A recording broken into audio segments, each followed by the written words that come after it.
Morning children. Today we'll start complex permanent tissue.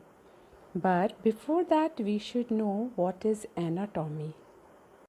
It is the study of tissues and organs arranged in the organism, that is plants and animals. Observe the figure here children. It is the transverse section of young sunflower stem is shown.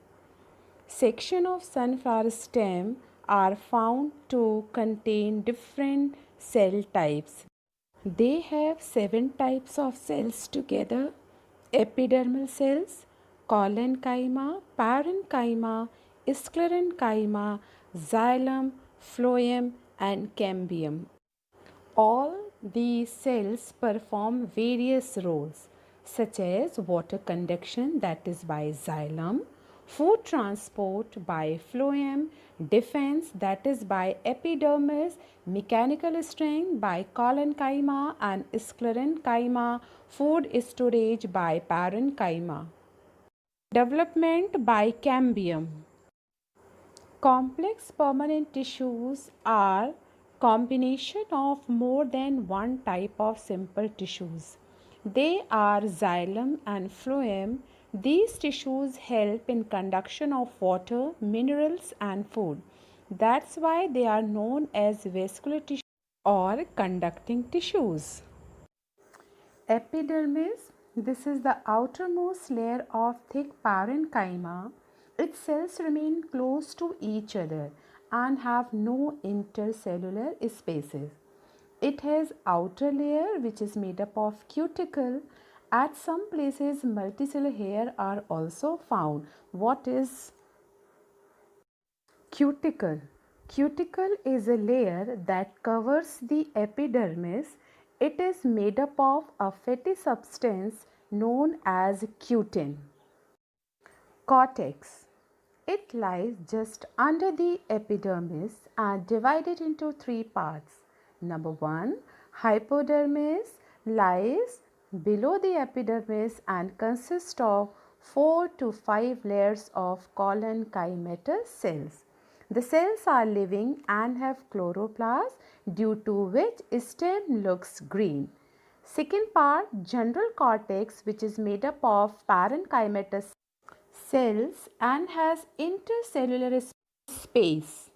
Third part is endodermis, is the innermost layer of cortex. This is single layer made up of parenchymatous cells. Cells are barrel shaped. It contains numerous starch grains and is also called starch sheath. Pericycle. This is multi-layered and built up of sclerenchymatous and parenchyma cells. Sclerenchyma cells are situated above the vascular bundle and intervening masses of parenchyma.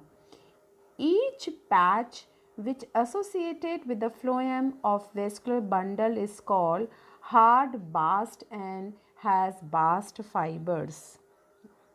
Vascular bundle. Vascular bundles are arranged in a circle. Xylem is situated inside and phloem outside, and it has a cambium plate in between them. Pith. It is the central portion made up of oval and parenchymatous cells.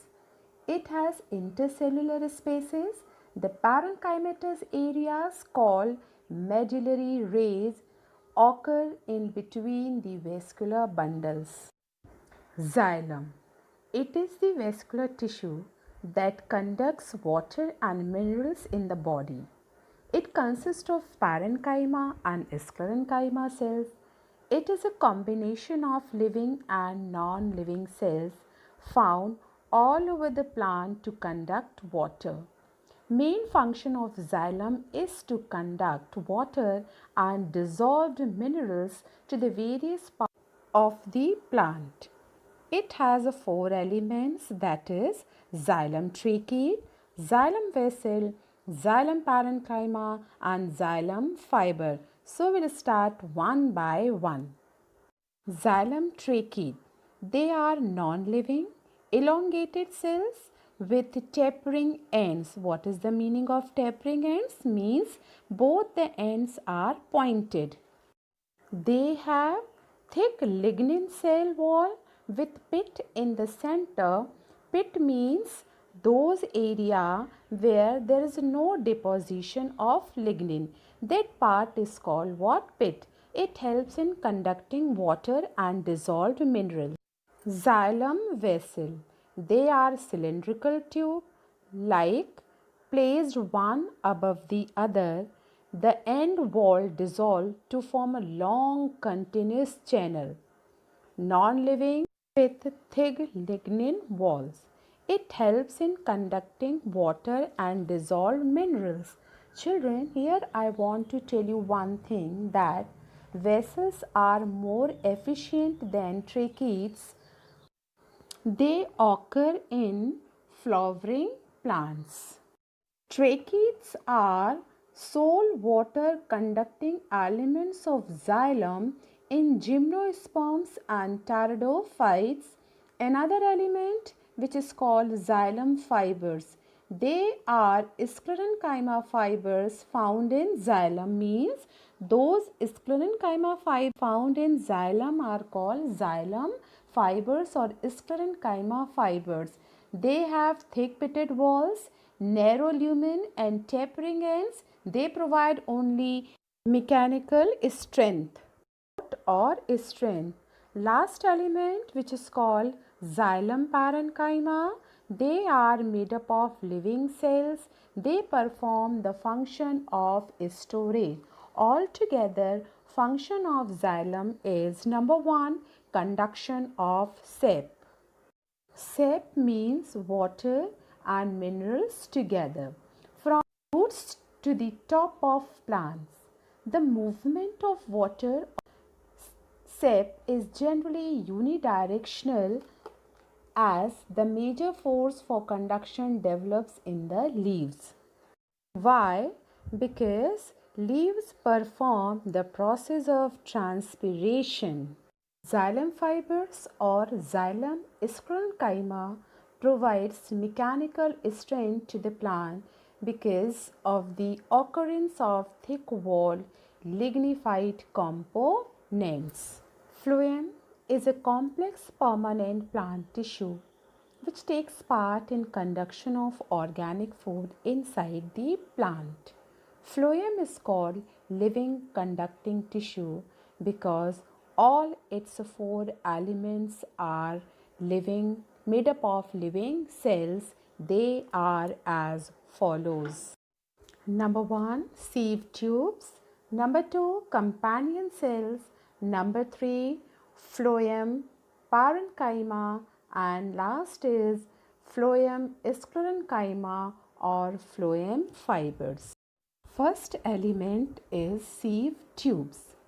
They are elongated, tubular, living conducting channels of phloem. A sieve tube is formed of large number of thin-walled sieve tube cells. So, sieve tube is formed by large number of sieve tube cells which placed end to end in linear row. The transverse end walls between adjacent sieve tube cells are perforated and they are called sieve plate. Children, you can see in the diagram portion where you can see a bulging out portion where you can find a small pores. That bulging out portion is called sieve tube plate. Sieve tube cells have vacuolated cytoplasm. On attaining maturity, the nucleus of sieve tube dissolves, yet the sieve tubes remain living and dependent on adjacent companion cell.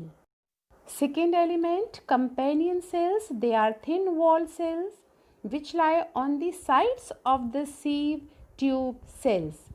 Companion cells are connected to the sieve tube cells through compound plasmodesmata. So what do you mean by plasmodesmata? These are actually cytoplasmic strands which act as intercellular junctions between the adjacent plant cells and pass through those areas where secondary cell wall is absent. These plasmodesmata help in exchange of material between the cells.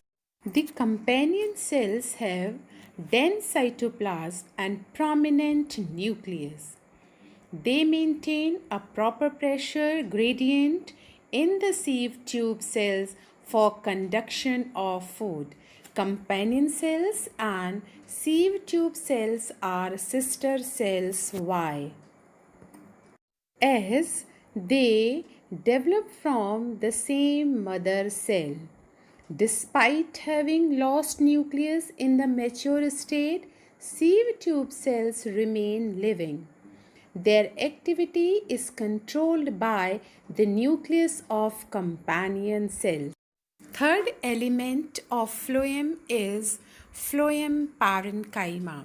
These are thin wall living parenchymatous cells. They are absent in most of monocotyledons and herbaceous dicotyledons.